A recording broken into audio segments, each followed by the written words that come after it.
नमस्कार विद्यार्थी मित्रों, प्रकरण 7 ચાલી રહ્યો છે જાગૃતિ લેક્ચર નંબર 6 છે આજે. આમાં આપણે જોવાનું છે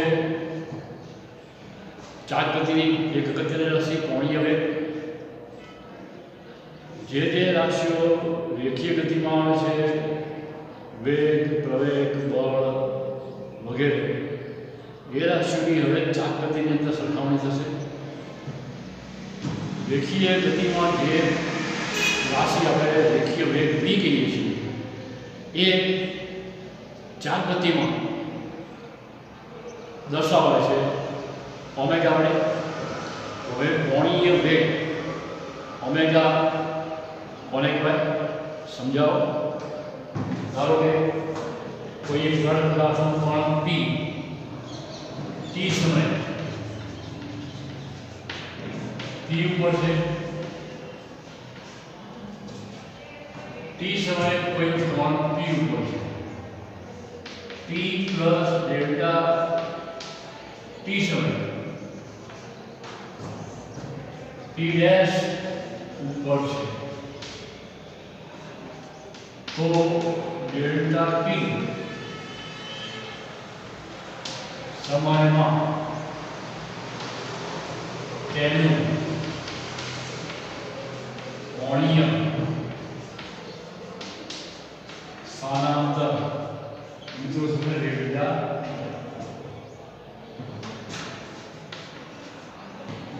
એ પહેલા એક વ્યાખ્યા જોઈએ મિત્રો. કોણીય સ્થાન મળે, કોણીય સ્થાન જોઈએ. આ દ્રઢ કોઈ પદાર્થ છે, આ કોઈ નિશ્ચિત રેખા છે, આ દ્રઢ પદાર્થ કોઈ પણ p છે, તો કોઈ પણ સમયે દ્રઢ પદાર્થના કોઈ કણે નિશ્ચિત સંદર્ભ રેખા સાથે બનાવેલા ખૂણાને તેનું કોણીય સ્થાન કહે છે થીટા. અને કોણીય સ્થાનાંતર પડે છે કોણીય સ્થાનમાં થતો ફેરફાર, કોણીય સ્થાનમાં થતો ફેરફાર એને કહેવાય કોણીય સ્થાનાંતર ફેરફાર. તો ફરી લો, દ્રઢ પદાર્થ છે જે ચાકગતિ કરતો દ્રઢ પદાર્થ છે, એ ચાકગતિ કરતા દ્રઢ પદાર્થના કોઈ પણ કણે નિશ્ચિત સંદર્ભ રેખા સાથે બનાવેલા ખૂણાને એનું કોણીય સ્થાન કહે છે. અને કોણીય સ્થાનમાં થતા ફેરફારને કોણીય સ્થાનાંતર કહે છે. કોણીય સ્થાનાંતરનો એકમ મિત્રો આવશે રેડિયન. તો હવે ધારો કે t સમયે કોઈ કણ p ઉપર છે, p પ્લસ ડેલ્ટા t સમયે કણ જશે p ડેશ ઉપર. એનો અર્થ કે ડેલ્ટા t સમયમાં તેનું કોણીય સ્થાનાંતર થશે ડેલ્ટા થીટા. વ્યાખ્યા મુજબ therefore સરેરાશ કોણીય વેગ ઓમેગા બરાબર delta theta by delta t. તો v બરાબર d upon t લખો છો. અહીંયા લખાશે સરેરાશ કોણીય વેગ omega into delta theta upon delta t. જો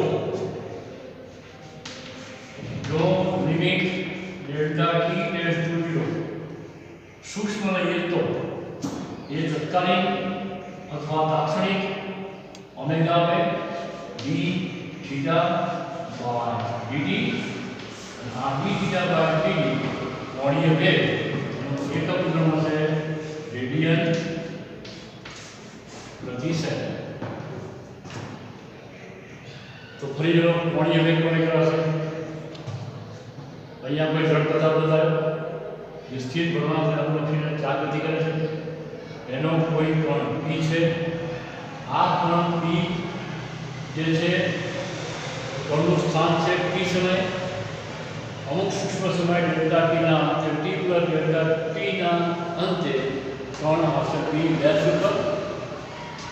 અહીંયા આપણે વેગ લેતા હોય વેગ હંમેશા સ્પર્શકની દિશામાં હોય તો ટી સમય કોણનું સ્થાન પી છે, ટી પ્લસ ડેલ્ટા ટી સમય પી ડેશ ઉપર છે તો ડેલ્ટા ટી સમયમાં જેનું કોણીય સ્થાનાંતર ડેલ્ટા થીટા કહેવાય. તો સરેરાશ કોણીય વેગ omega delta theta delta T. જો લઈએ ડેલ્ટા ટી ટેન્ડ્સ ટુ 0 લઈએ તો ડેલ્ટા ટી ટેન્ડ્સ ટુ 0 લઈએ તો omega D theta by DT. D theta by DT એનો એકમ આવશે રેડિયન પ્રતિ સેકન્ડ. મિત્રો રેખીય વેગનો એકમ હતો મીટર પ્રતિ સેકન્ડ અથવા સેમી પ્રતિ સેકન્ડ. આનો એકમ આવશે રેડિયન પ્રતિ સેકન્ડ. હવે ઓમેગાની દિશા શોધવા આપણે ગઈકાલે જોયું એ જ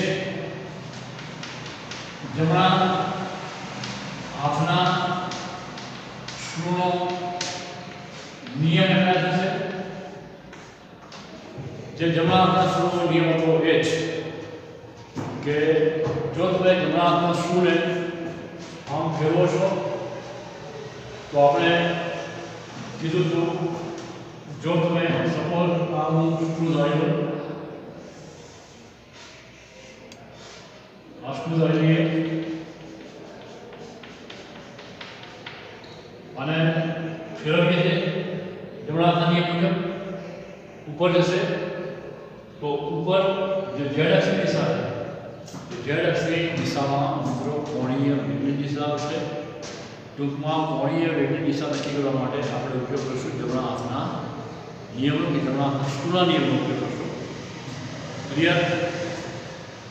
હવે બીજો અગત્યનો પ્રશ્ન છે, બહુ જ અગત્યનો પ્રશ્ન છે, રેખીય વેગ અને કોણીય વેગ વચ્ચેનો સંબંધ મેળવો.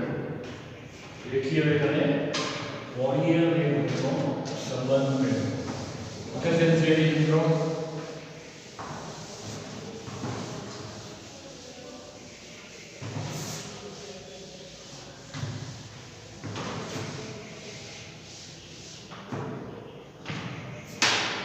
linear velocity v રેખીય વેગ અને angular velocity કોણીય વેગ એનો સંબંધ પ્રશ્ન લખી આવો. પ્રશ્ન રેખીય વેગ અને કોણીય વેગ નો સંબંધ મેળવો. મિત્રો રેખીય વેગ અને કોણીય વેગનો સંબંધ છે v r omega. v r omega. પહેલા જોડો એક આકૃતિ જોડો. આ કોઈ કોણ p છે,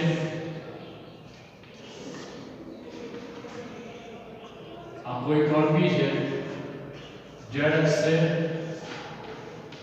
ઓમેગા છે. આ દ્રવ પદાર્થનો કોણ p જે વર્તુળાકાર માટે ગતિ કરે છે એ વર્તુળનું કેન્દ્ર છે c અને આપણે જે યામ પદ્ધતિ ધારી છે એનું ઉગમ બિંદુ છે મિત્રો O.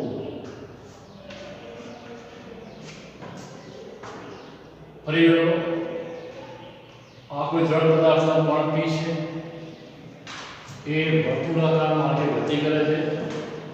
આ વર્તુળાકાર નળનું કેન્દ્ર છે C. આપણે જે યામ પદ્ધતિ છે એ યામ પદ્ધતિનું ઉગમ બિંદુ છે O.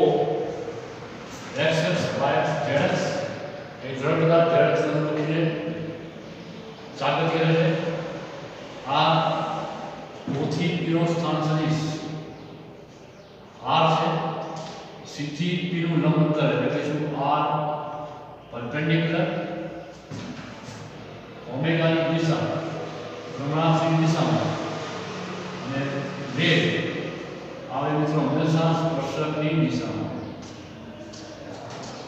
તો હવે આકૃતિ ઉપરથી જોઈશું આપણે કે omega cross R equal to omega cross OB. ફરી જોઈશું સી વર્તુળાકાર જે વર્તુળ છે વર્તુળાકાર ગતિપથ છે એનું કેન્દ્ર છે. તો આપણે ગમે તેટલું ધાર્યું છે તો ઓમેગા ક્રોસ આર બરાબર ઓમેગા ક્રોસ આર એટલે ઓબી.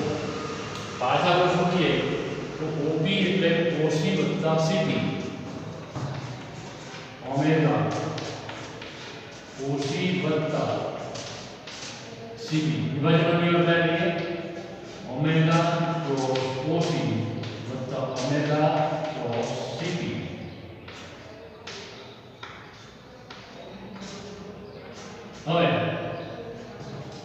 હવે એનું સૂત્ર આવે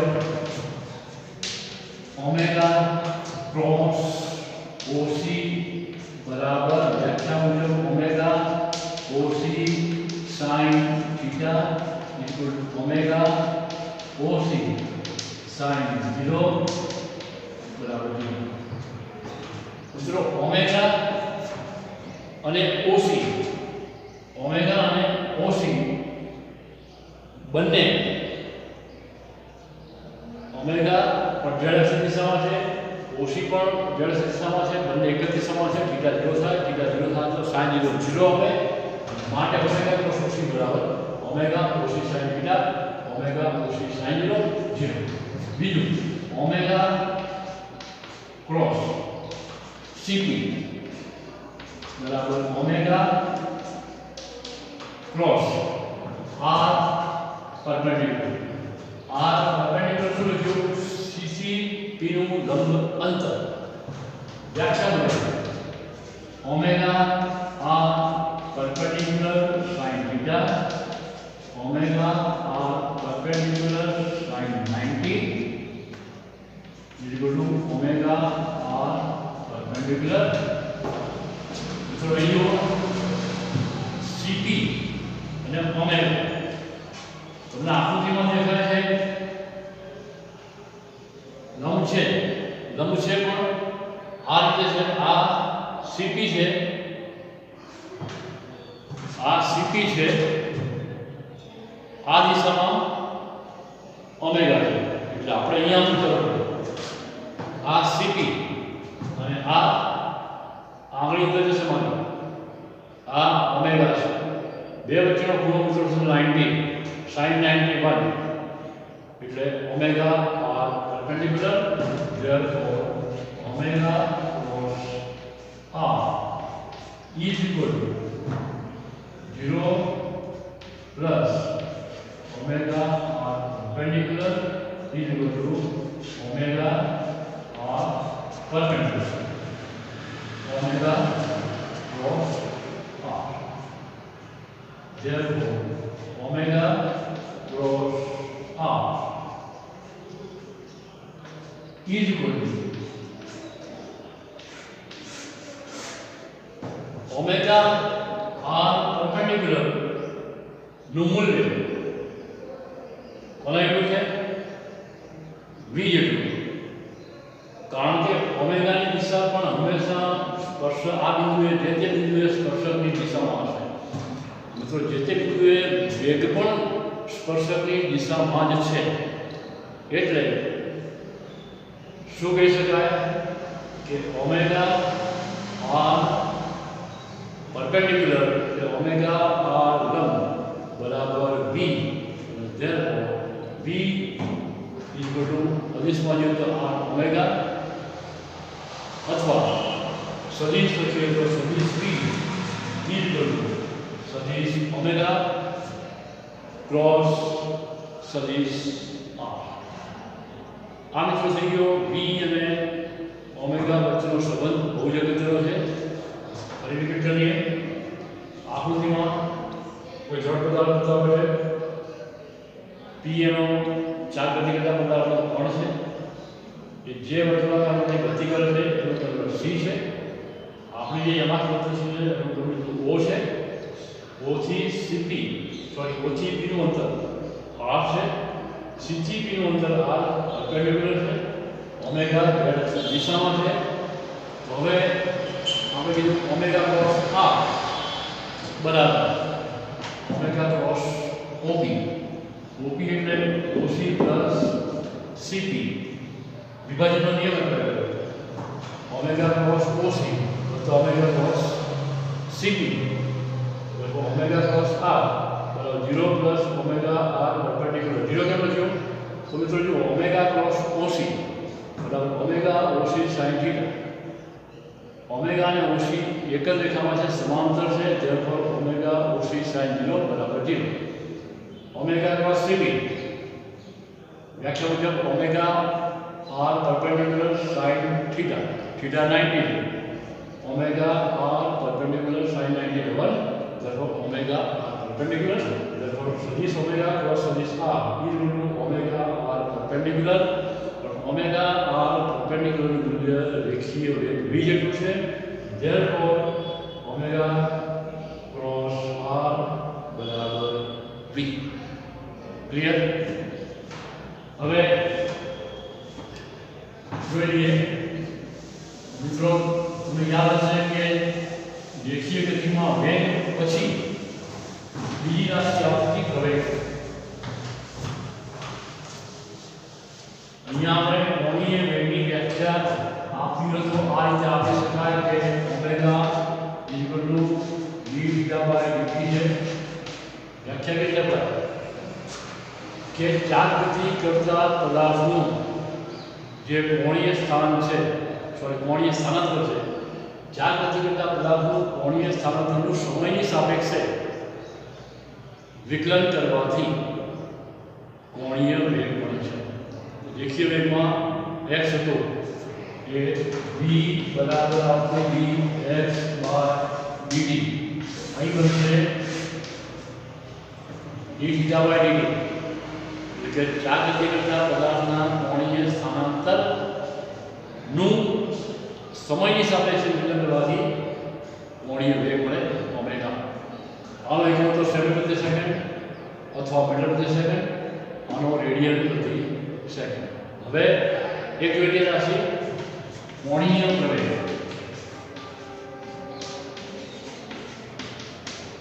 રેખીય પ્રવેગ માટે એ હતો એ અહીં બનશે હવે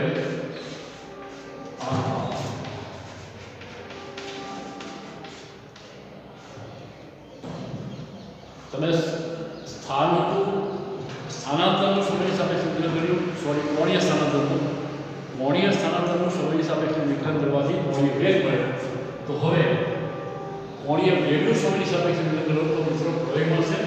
ધારો કે t સમયે કણનો વેગ ઓમેગા છે t સમયે પ્લસ ડેલ્ટા t સમયે omega plus omega delta omega પરિબળ t સમયે કણનો કોણીય વેગ ઓમેગા છે t પ્લસ ડેલ્ટા t સમયે ઓમેગા પ્લસ ડેલ્ટા ઓમેગા છે. એનો અર્થ કે ડેલ્ટા t સમયમાં કોણીય વેગનો ફેરફાર ડેલ્ટા ઓમેગા થયો. જ્યારે સરેરાશ કોણીય પ્રવેગ બરાબર delta omega by delta t.